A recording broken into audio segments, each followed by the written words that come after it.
Bulldozer action पर supreme court का फैसला, कार्रवाई के पहले देना होगा नोटिस। कोर्ट ने कहा मकान गिराकर किसी को नहीं दी जा सकती सजा।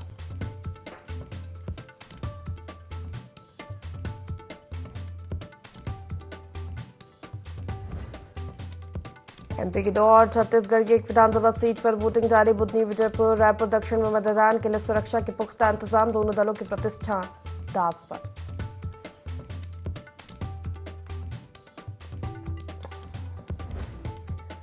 राजस्थान और महाराष्ट्र दौरे पर सीएम डॉक्टर मोहन यादव जवाहर नगर, कोटा, मध्य प्रदेश के विद्यार्थियों से किया संवाद। महाराष्ट्र में कई कार्यक्रमों में करेंगे शिरकत।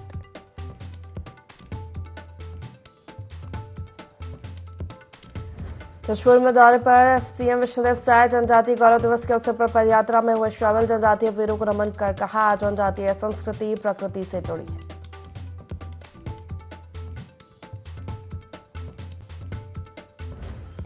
विजयपुर उपचुनाव में जिला प्रशासन का बड़ा निर्णय। प्रशासन की निगरानी में दोनों प्रत्याशी। कलेक्टर ने कहा निष्पक्ष और शांतिपूर्ण तरीके से चुनाव कराने कटिबद्ध सरकार।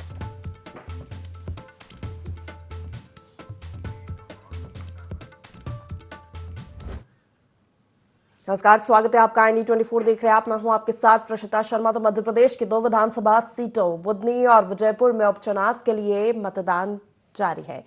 छिटपुट घटनाओं को छोड़ दिया जाए तो मतदान शांतिपूर्वक चल रहा है। सुबह से ही लोग घरों से बाहर निकलकर मतदान कर रहे हैं। इस बीच सवाल यह है कि क्या बुधनी में भाजपा का मजबूत किला कांग्रेस तोड़ पाएगी, और आदिवासी बाहुल्य विजयपुर में कांग्रेस की तगड़ी घेराबंदी के बीच कांग्रेस छोड़कर बीजेपी में आए रामनिवास रावत जीत पाएंगे। बुलेटिन में आज इसी चुनावी चक्रव्यूह पर हम चर्चा करेंगे कि बुधनी विजयपुर उपचुनाव की जंग है और जनता किसके संग है।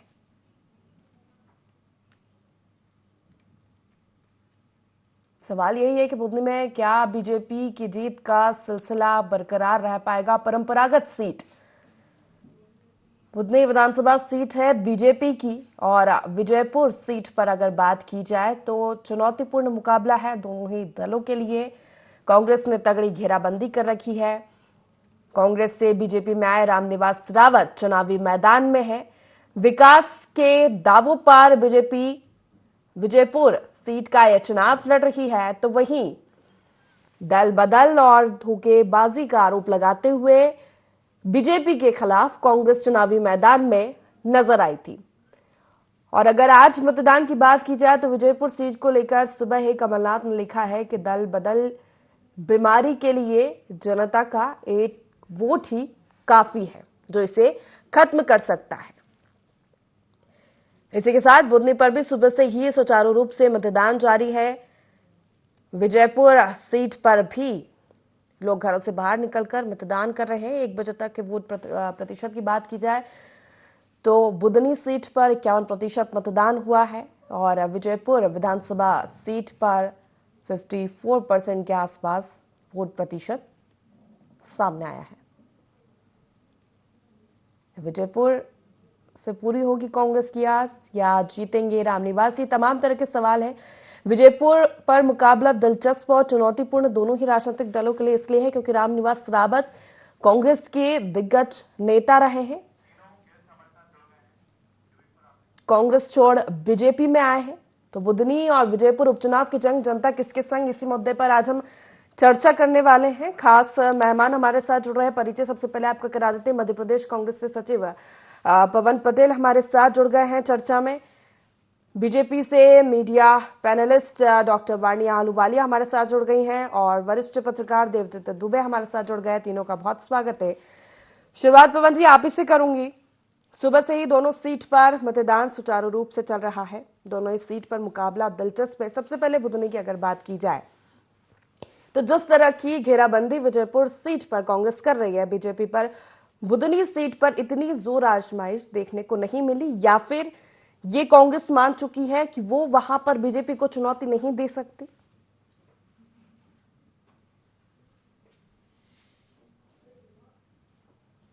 हमारे पास ग्राउंड है, भारतीय जनता पार्टी के झूठ और फरेब हैं, तो ऐसा कोई ग्राउंड है ही नहीं कि हम जीते। बुधनी में तो और हमारी मजबूती होती है कि पूरे विश्व में इस प्रदेश का नाम कलंकित करने वाले व्यापम घोटाला में आदरणीय शिवराज सिंह चौहान जी का क्षेत्र बुधनी क्षेत्र है, तो वहां से तो और दावेदारी बनती है कि जो व्यापम जैसा घोटाला कर रहे हैं वो वहां से बुधनी की जनता इस बार ठान चुकी है कि हम व्यापम घोटाले का बदला लेंगे। जवाब देना पड़ेगा भारतीय जनता पार्टी को कि व्यापम जैसा घोटाला करवा के उसका नाम बदल दिए प्रोफेशनल एग्जामिनेशन बोर्ड। तो जो कालिख लगी है बुधनी के ऊपर, वो कालिख पोतने का, कालिख को धोने का काम करेगी इस बार वहां की आम जनता। और रही जो भारतीय जनता पार्टी, देखिए भारतीय जनता पार्टी को अच्छी तरह से एहसास हो गया है कि हम हार रहे हैं, इसीलिए वो इस तरह के कृत्य कर रही है। आप विजयपुर की बात करिए, विजयपुर में अभी देखिए 11 गांव में कोई बाहर के लोग आकर के गोलीबारी करके चले जाते हैं, वहां की जनता पकड़ती है। वहां के अगर भारतीय जनता पार्टी या पुलिस प्रशासन इतना निडर होता या इतना निष्पक्ष चुनाव करने के लिए प्रतिबद्ध होता तो उनको पकड़ में आता। सीमाएं लाख होती, सील हो जाती है, कोई बाहरी व्यक्ति कैसे चला जाता है? 11 गांव में कैसे गोली चला के चला जाता है? ये छुटपुट घटनाएं नहीं है। 2 सीटों में चुनाव हो रहा, 230 सीटों में चुनाव नहीं हो रहा। 230 सीटों का अगर एवरेज लगाएंगे तो आप कह सकते हैं छुटपुट घटनाएं। लेकिन अगर 2 विधानसभा क्षेत्र में चुनाव हो रहा है और भारतीय जनता पार्टी इस तरह का उनका फेलियर है कि ना वो प्रशासन अच्छे से काम कर पा रहा, अभी वहां पे अगर इनका इंटेंशन तो इसी से समझ में आ जाता। वहां का रिटर्निंग अधिकारी जी उदय भान सिंह सिकरवार, उनको पहले भी 3-4 चुनाव में हटा चुके हैं, लेकिन एसडीएम बनते फिर से रिटर्निंग ऑफिसर बन जाते हैं। तो क्या ऐसा सेटिंग है, क्या ऐसा जुगाड़ है भैया कि जिस व्यक्ति के पीआर में लिखा हुआ है कि करेक्ट है, उसको बार बार जिम्मेदारी कैसे दी जाती है? वेट करते रहते कि कांग्रेस पार्टी जब शिकायत करे तब जाके उसको हटाए, उसके बाद उसको हटाते हैं। कितने वीडियो मैं सुबह से लेकर शाम तक देख रहा हूँ, अभी जब तक टाइम देता है कि हमारे मैं और मेरे पिताजी खड़े थे, उनको पुलिस वाले गाली देने लगे और हटा दिया। हमारे पास की पर्ची फिर भी वोट डालने लगे जाए। अरे हम कहते एक व्यक्ति भी है तो क्यों वोट डालेंगे दिया जा रहा है? एक व्यक्ति नहीं है, एक व्यक्ति इसलिए है क्योंकि उसका मीडिया में आ गया, और पता नहीं ऐसे कितने व्यक्ति होंगे जिनका मीडिया में नहीं आया। अभी बात जहां पे भारतीय जनता पार्टी का गढ़ माना जाता है, वहां पे क्यों इस तरह की घटनाएं घट रही है? वहां आदिवासी समुदाय को थाने के सामने धरने पर क्यों बैठना पड़ रहा है? लानत है। जहां इनके प्रदेश अध्यक्ष गए हैं, सीमा के अंदर क्यों घुस रहे हैं भैया? जब वहां चुनाव आयोग का नियम होता है तो सीमा में बाहरी व्यक्ति का प्रवेश निषेध है, तो क्यों जा रहे हैं? ध्यान खींचने के नहीं जा रहे हैं। तो भारतीय जनता पार्टी का कृत्य है। भारतीय जनता पार्टी को अच्छी तरह से पता चल चुका है कि हम हार रहे हैं। वो पैसे बंटवा दो, 411 करोड़ की घोषणाएं करवाई, पूरा तमाम मीडिया में छप रहा है। 411 करोड़ के विकास कार्यों का शिलान्यास हुआ है। क्या वहां की जनता सोच नहीं होगी? पहले वाले शिलान्यास का तो कुछ हुआ नहीं। ठीक है, जवाब ले लेते हैं। क्यों हो गया? जवाब मेरी बात खत्म। वाणिज्य बोलेंगे कि हम तो हमेशा विकास करते हैं। हाँ। अरे आप अगर हमेशा विकास करते हैं तो चुनाव के पहले आपको 411 करोड़ की विकास की जरूरत नहीं पड़ती। ठीक है, वाणी जी जवाब दे दीजिए।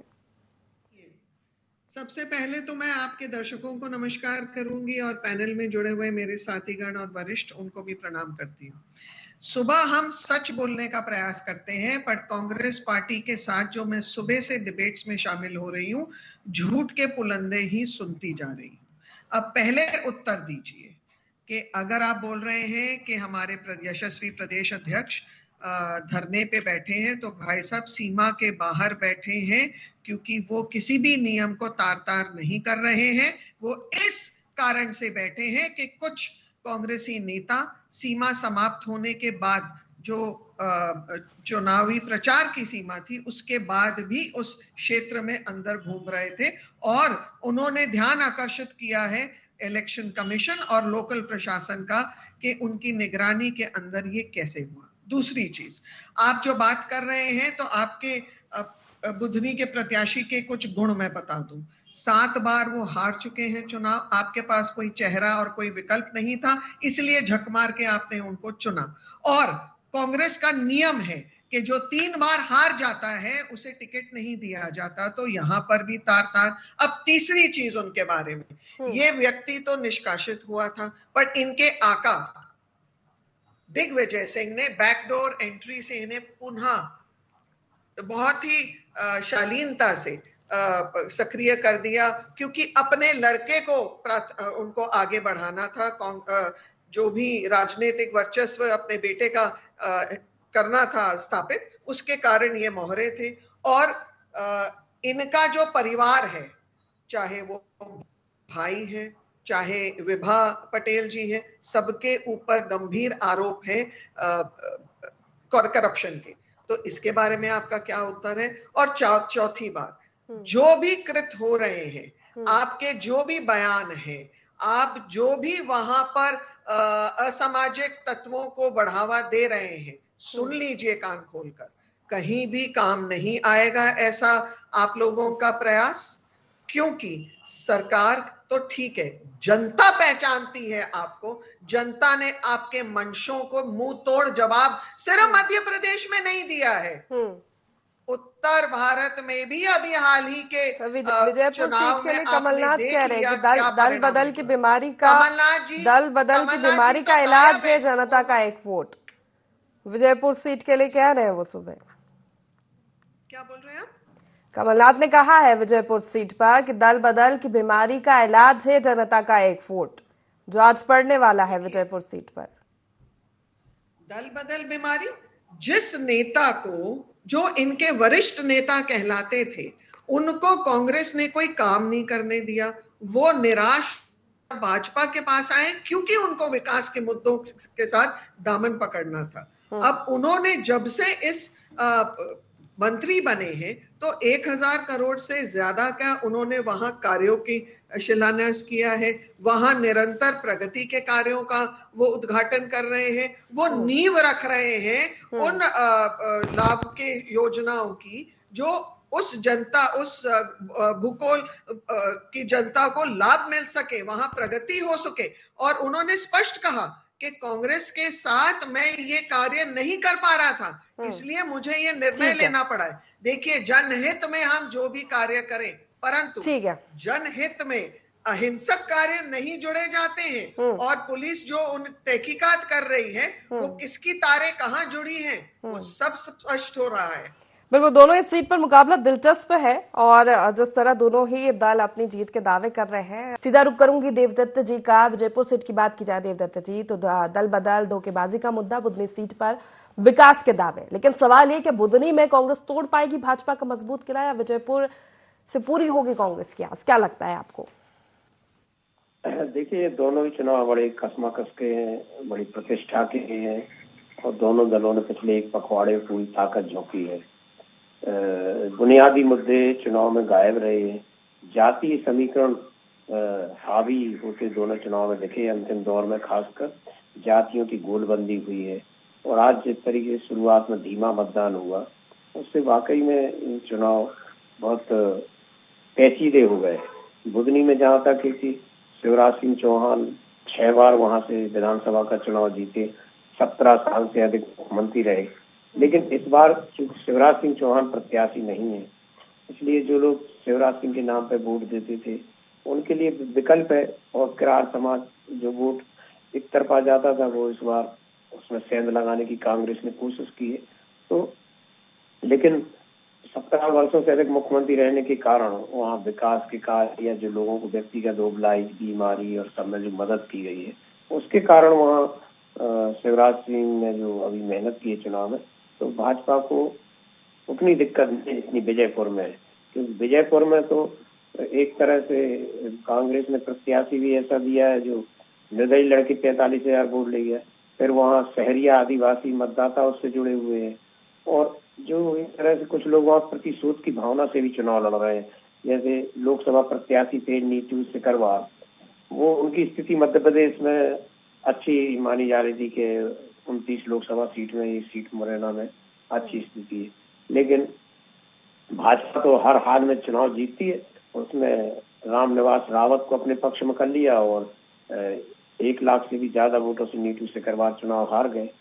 तो तब से वो नीतू सिकरवार बदले की भावना से भी लगे हुए हैं व्यक्तिगत स्तर पर कि इनके कारण हम चुनाव हारे हैं, इनको हम विधानसभा में नहीं जाने देंगे।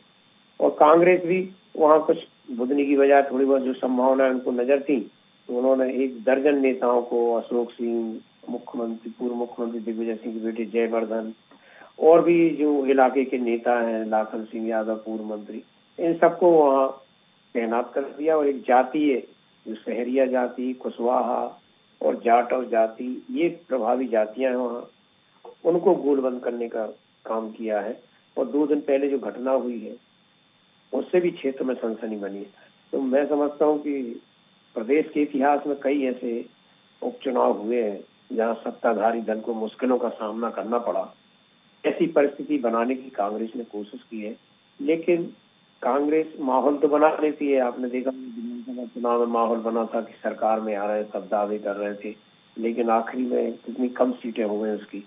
तो मतदान के दिन कांग्रेस के आज की क्या परिस्थिति, वहाँ कितना वोट कांग्रेस अपने डलवा पा रही है, या 2 दिन आखिरी में जमावट करके तो उसने अपनी परिस्थिति सुधार ली, ये सब पता चलेगा चुनाव परिणाम में। लेकिन दोनों जगह कड़े मुकाबले के चुनाव हो रहे हैं, बुधनी में और विजयपुर में। विजयपुर में जाति समीकरण हावी है, यहाँ पर एक तरह से मुकाबला दलों का ज्यादा बुधनी में। जी चलिए पवन जी ने वाणी जी की बात तो बड़े ध्यान और कान खोल कर सुनी है। पवन जी जवाब देंगे? देखिए, एक तो सबसे बड़ी परिस्थिति में चिल्लाता जरूर, थोड़ा सा मेरी आवाज तेज है, लेकिन मैं बहुत गलत शब्दों का प्रयोग नहीं करता हूँ। लेकिन मजबूरी है कि भाजपा के लोग इसी तरह के वर्डों का उपयोग करना जानते हैं। अब मैं बोल रहा हूँ कि हमारे पास ये बड़ा बोल रहे कोई प्रत्याशी नहीं, तस्लीम झक, मैं इनसे पूछ रहा हूँ क्या इनके पास भारतीय जनता पार्टी का कोई कार्यकर्ता नहीं था, कोई प्रत्याशी नहीं था कि जो इनको झक मार करके रामनिवास रावत दूसरे पार्टी से लाए हुए व्यक्ति को टिकट देनी पड़ी? इसका जवाब देना ये गंभीर आरोप की बात कर रही थी, जो पूरे परिवार के ऊपर गंभीर आरोप लगा। कब तक लगा है वाणी जी? जब तक भारतीय जनता पार्टी की जादुई मशीन से धुल नहीं जाता है 2700 करोड़ का जिस तरह घोटाले को धो करके उसको एकदम बढ़िया स्वच्छ बना करके अजीत पवार जी को स्थापित कर लिया। तो वो तो हर व्यक्ति को जैसे गंगा में नहाते थे तो पाप धुल जाता, तो भारतीय जनता पार्टी की वॉशिंग मशीन में धुलने के बाद ही हर व्यक्ति का पाप दूर होगा, वरना भाजपा की जो बुराई करोगे वो तो सबसे बड़ा पापी, सबसे बड़ा भ्रष्टाचारी होगा ही। मैंने व्यापम घोटाले की बात किया, कितना इस प्रदेश का नाम इस दुनिया में नाम लगाया उन्होंने, कितनी कालिख पोती, उस पर कोई जवाब नहीं दिया। ये भारतीय जनता पार्टी की सत्ता में भूल जाते हैं कि सत्ता में इनको दिया है जनता ने मौका कि जनता के आंसू पोंछो, जनता के दुख दर्द को दूर करो। जो जनता को मुंगेरी लाल के हसीन सपने दिखाए थे उन सपना को पूरा करो। तो इनका पूरा कंसंट्रेशन कांग्रेस पार्टी, दिग्विजय सिंह जी, कांग्रेस के भ्रष्टाचार, कांग्रेस की कार्यकारिणी, राहुल गांधी, आप काम कर ही नहीं पा रहे हो। लानत है कि इतना ताकतवर प्रधानमंत्री हमारे देश को मिला है, उसके बाद भी हमें लानत है कि हम अपने काम नहीं बता सकते। हम नहीं बता सकते कि हमने बोला था झूठ की महंगाई कम कर देंगे, हमने नहीं किया। अरे आप क्यों जीतोगे भैया? एक कारण बता दो। महंगाई कम नहीं करोगे फिर भी आप जीत जाओगे, बेरोजगारी कम नहीं करोगे फिर भी आप जीत जाओगे, विधायकों की खरीद फरोख्त करके दूसरे जनहित ऐसी काम कर रही सरकार को गिरा दोगे फिर भी आप जीत जाओगे। अरे हम कह रहे हैं, हमने तो सिंपल सा बात पूछा, आपने इतना विकास का काम किया तो एन चुनाव के वक्त क्यों आपको घोषणा करनी पड़ी 411 करोड़ की? इसका जवाब नहीं देंगी। मैं कह रहा हूँ वो तो दे रही कि कांग्रेस में रहकर रामनिवास रावत काम नहीं कर पा रहे थे, विकास नहीं कर पा रहे थे क्षेत्र का, इसलिए वो कह कर आए कि बीजेपी में रहूंगा तो क्षेत्र का विकास हो पाएगा, अब तक नहीं हो पाया। पवन जी, पार्टी के चमत्कार को मैं बोलता हूँ ना, यही तो चमत्कार है भारतीय जनता पार्टी का। आप याद करिए कि इंदौर में जो अक्षय बम था वो पूरा कांग्रेस के साथ था, लेकिन अंतिम दिन जिस दिन फार्म भरने की लास्ट डेट की कोई दूसरा फार्म ना भर सके, वो सर ओढ़कर सोया मोदी जी उनके सपने में आए कि उठ बालक, पूरा देश प्रेम का काम तो भाजपा कर रही है, तू कांग्रेस के साथ कहाँ है? ऐन वक्त में वो भैया चले गए कि उनको देश प्रेम की भावना जागी कि मैं बात यही है, यही चमत्कार है। अरे रामनिवास रावत जैसे जब चुनाव लड़े थे तो आज वहां की जनता नहीं सोच रही होगी कि कल यही व्यक्ति कांग्रेस की विचारधारा के लिए वोट मांगने आया था, आज भाजपा की विचारधारा के लिए वोट मांगने आया था। संविधान की धज्जियां उड़ाएंगे क्या? संविधान में है ना 5 साल का क्राइटेरिया, आप अच्छी तरह से जान समझ लीजिए किस विचारधारा के साथ आप जा रहे हैं, उसके बाद 5 साल काम करने दीजिए। लेकिन नहीं, भारतीय जनता पार्टी हमेशा दबाव की राजनीति करती है। ऐसा कौन सा दबाव आ जाता है कि एक दिन पहले क्या चमत्कार हो जाता है? कौन सा इन्होंने देश हित में काम कर दिया बताए ना। हम कहते हैं जिन 10 सबसे ज्यादा बातों को, इनके वचनों को जो प्रचारित और प्रसारित किया नेशनल लेवल पे, उन 10 बातों को पूरा किया हो तो बता दीजिए। किसान त्राहिमाम मचा हुआ है, 750 किसान शहीद हो गए, किसान को खाद बीज नहीं मिल पा रही, किसानों के दुगनी करने की बात की थी। लाडली बहना नहीं सोच रही होगी कि मामा ने बोला था 3000 मिलेंगे, और क्राइटेरिया के नाम पे हर साल उस लिस्ट को छोटा करते जा रहे हैं। लाडली बहना के नाम करते जा रहे हैं, जब तक चुनाव था तब तक क्राइटेरिया के नाम पे जोड़ते जा रहे थे। ट्रैक्टर वाले को म्यूट कर दीजिए, ठीक है। नहीं, अमरवाड़ा में नाराज मत होइए वाणी जी, क्षमा, ये इतना परिणाम भुगत चुके हैं फिर भी बौखलाहट, इसको ओवर कॉन्फिडेंस नहीं कहते हैं, इसको कहते हैं एरोगेंस। और ये जो बात कर रहे हैं तो ये जो इनके बुधनी के जो उम्मीदवार हैं, राहुल गांधी ने खुद उनके लिए बड़े अच्छे शब्दों का प्रयोग एक सभा में किया था। मैं वो शब्द अभी बोलने के लिए उस लायक नहीं हूँ।